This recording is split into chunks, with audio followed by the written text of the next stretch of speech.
What's up, everyone? I hope you've been well. Today, Tracy and I are making our way back to Florida from Arizona. We just dropped her off at the Sky Harbour Airport, where she will fly home today, and me and Loki will begin the 2,000-mile trek cross-country back home.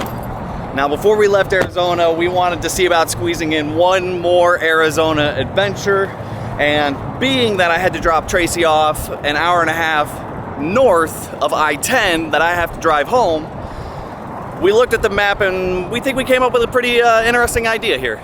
Tracy and I have been staying in Tucson, and we just drove an hour and a half north to Phoenix to drop her off to fly home. Rather than driving an hour and a half south again to continue east on I-10, I'm gonna just make my way east on this highway here, Highway 70, until I get to the town of Safford.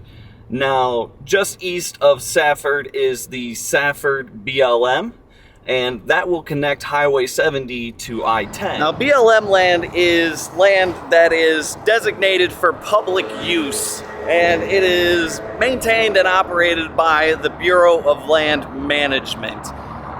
It's a little like a national forest, it's just a little less regulated, and it is pretty scarce to come by on the East Coast. And being that I can't really experience that all too often, I thought it would be a cool idea to poke around some BLM land while we were out here in Arizona and we have this awesome opportunity. The last thing to mention about this adventure idea here is that I found it kind of difficult to research what all is available in Safford BLM. I can see there's a little bit of a trail system out there on Gaia GPS, and it looks like there might be a place out there called Hotwell Dunes. Other than that, I really have no expectations, and I don't know how this adventure is going to go. The only thing I do know for sure, though, is that I have 2 days to make my way from Phoenix to Safford, down through the Safford BLM, and by Wednesday morning, I have got to be on I-10 heading east back home.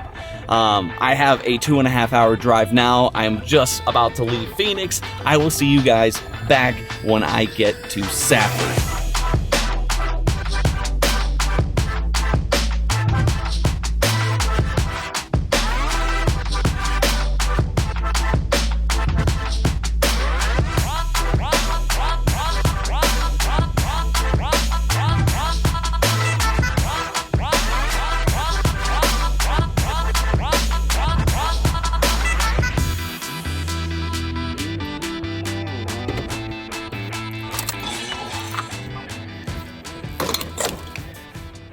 Well, we have made it to the town of Safford and just topped off Loki for the last time before we enter the BLM.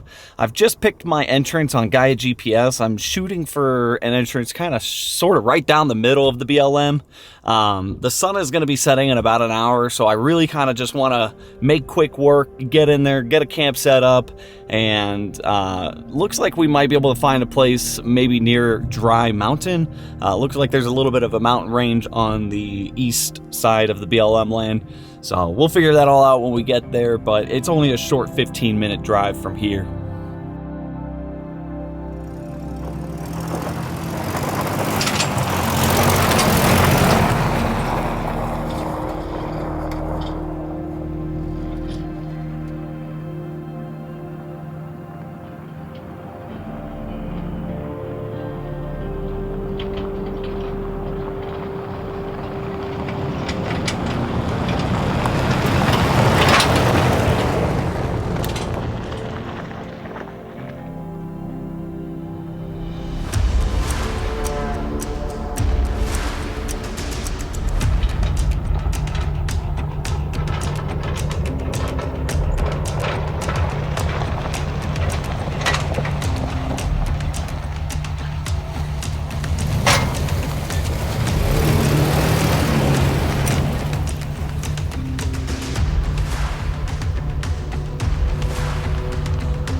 Well, we have made it to camp. I'm not really planning much for dinner. It is going to be dropping down into the 20s, and it's going to be even colder tomorrow night. Being that I'm from Florida, I don't have that much cold gear. I've got enough to stay warm, but I don't have the appropriate amount of clothing with me, or just in general. I don't own it. I'm from Florida. It's never down in the 20s like this. But so I'm not planning on hanging out too much at night. My dinner meals for tonight and tomorrow night just really revolve around the jet boil, keeping it clean, simple, easy, just boil the water. I'm planning on just instant noodles. I've got a couple nice bowls of ramen to make. I feel like that'd be a real nice meal to help keep me warm. But pretty much it's going to be just make dinner, get up in the tent, and stay warm, go to bed, and try to see what I can catch of the morning, and carry on through Safford BLM. Now, I also wasn't expecting it to be so incredibly dark out here. Now, what I mean is I watched the moon just a little while ago set past the horizon, so there is no moonlight out here. There's almost no light leaking in from anywhere else, and the amount of stars you can see out here is just ridiculous. Also, being from Central Florida, I don't have the luxury of getting to see the stars very often. We have a lot of light pollution. There's a couple dark zone areas at home, but nothing, I doubt, nothing like this. So, forgive me, I'm going to get cooking here. It's just continually dropping out here.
Well, it got pretty cold last night, definitely 20, 25 degrees. The water port froze. My drinking water, luckily, did not. Must just be well insulated in the center of the bed here. I didn't bring a way to keep the tent warm this time. Me and Tracy have played around with getting the buddy heater up there to keep it warm. We just weren't really a fan of it. We've played around with a couple of other ideas, like an electric blanket plugged into a battery generator. I feel like that idea would work out pretty well. But for this trip here, I wanted to see what I could get away with minimally, and I thought I had a pretty good idea with... we have some bedding up there. It's from CVT. It actually hooks to the mattress of the rooftop tent, and it's for cold weather. It's a big double layer quilt sleeping bag thing that folds out with the tent, and it's all ready to go once you get up there.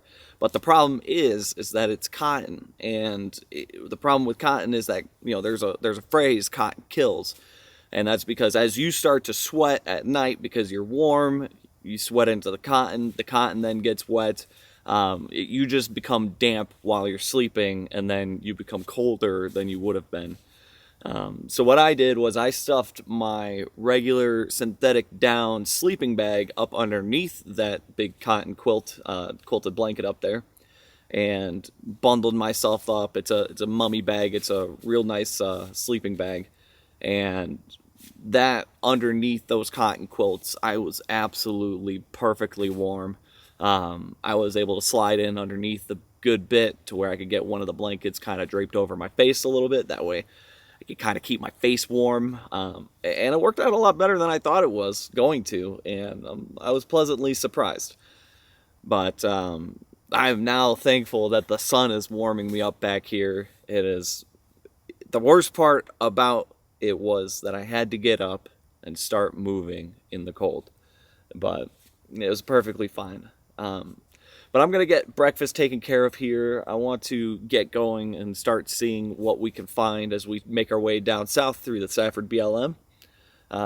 The first trail that we came in on, it was a little bit of a side trail. It wasn't a main road, and I wanted to do that because I was hoping to find my camp spot kind of tucked away from the main bit of traffic. I haven't seen anybody else out here, so I don't know what kind of people are out here right now, but I like to be kind of tucked away and hidden when I find camp spots, and I found the absolute perfect one. I'm behind this hill, and it's just beautiful back here.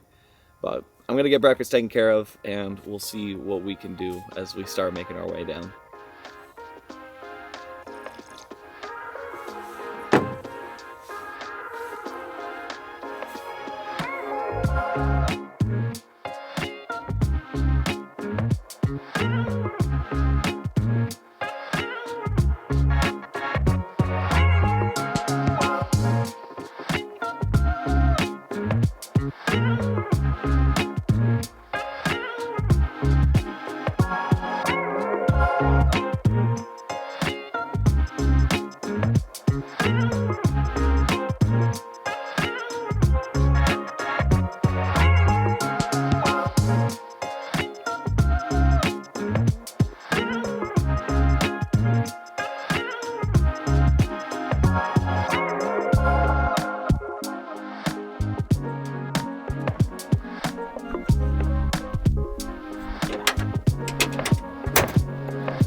We are now back on the trail, headed south. Looks like we're going to be joining up with Henkel Road here in a minute.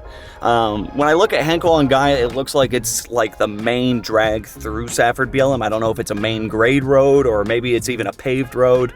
But the goal for tonight is to get down to the southern portion of the Safford BLM near I-10. I want to get as close as possible to be able to camp and have a nice quick early start back on the highway tomorrow. We drove about 8 of the 75 miles that I'm estimating for this trip. Now, Being that I want to do a little bit of exploring and checking things out here, there looks like there's this power line pass that'll take us up into the Whitlock Mountains, and then we can find a road or trail down out of it. And we're going to try to get to an area that I'm looking at on Gaia is called the Ward Canyon. I don't know if I can camp there or not, but we're going to go check out that area. It looks like it's tucked up maybe in a canyon area with a bunch of mountains, but it's pressed up against the Peloncillo Mountains Wilderness, and it looks like it might be a cool spot. And it's only, I'm thinking maybe about 8-10 miles from I-10. So we're gonna go try to get as far south as possible today and see if we can find a camp spot down there.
I cannot even begin to tell you how much I am enjoying this. It is just absolutely beautiful out here. Just being able to see for miles and all the mountain ranges around. We have been continuing eastward, putting the beautiful Mount Graham behind us. And as we head east on Powerline Road, what I gather is about to happen here based off of Gaia GPS and the trail is that we should be entering the Whitlock Mountains at some point up in that area. We should then be able to find a road that cuts south down the mountain range. And then you see that big tall one right there, that peak? That should be Javelina Peak. And we should be able to find a route that doubles back around Javelina Peak, cuts west, and that should take us out to Hotwell Dunes. Now, that looks like it's a recreational area, and that'll put us back on the main trail. And from there, we'll be able to cut south and try to find the camp spot that I'm hoping to find up in the canyon area that I was talking about earlier this morning. But trail-wise, this is awesome. I'm not used to desert trail riding. The trail has been perfectly drivable. There's been a couple technical areas, but for the most part, it's been really nice driving out here. I imagine we might find maybe a gnarly trail up on Powerline Pass up into the Whitlocks, but I don't know, I'm up for anything. Hopefully we can get up there like I'm wanting to. It's a rarity for me to get up into any kind of mountains being from Florida, and I'm really looking forward to this. I should probably also mention our time frame here. We didn't get onto the trail until about 10:30, 11 o'clock. I was just real reluctant to get moving this morning with how cold it was in that little valley area, and just really looking forward to getting warmed up by the sun before I got started.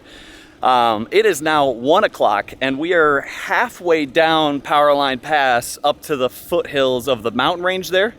We're making good time. The sun should set around 5:30, 6:30, somewhere in that area. So we've got about 4 or 5 hours to get up around the mountain range past there and back down to where I want to be camping. But worst case scenario, I'll just camp out wherever. I am here for the adventure, but I am really hoping to get down to I-10 by the end of the night, so that's the time frame we're shooting for. Hopefully everything works out time-wise for me.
Well, it is now 3 o'clock and we have just gotten into the Whitlock Mountains. This is actually the Whitlock Valley. The terrain up here has just absolutely changed. It's almost, I mean, it's super flat and it's just up in this giant bowl. It's pretty cool.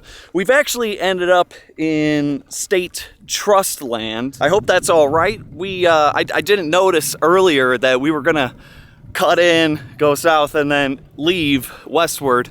We've got to go east just a little bit further so we can find the roads that'll go south. And then that peak right there should be the Javelina Peak. And that's the one that we're going to wrap around, continue back west to try to get to Hotwell Dunes. It also looks like there's another maybe dipping springs there. On the map it shows that. I don't know, we might go check it out real quick. But one thing that I have come to realize is that I have been filming so much today. I have loved every minute of this adventure. I don't get to do mountain driving like this very often, and I have just had an absolute blast.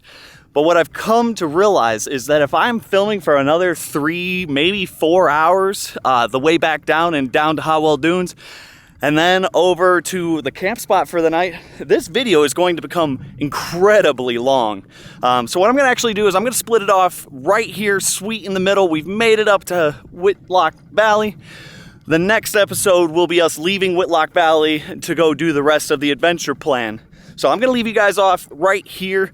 You have a great week, and we hope to see you on the next one.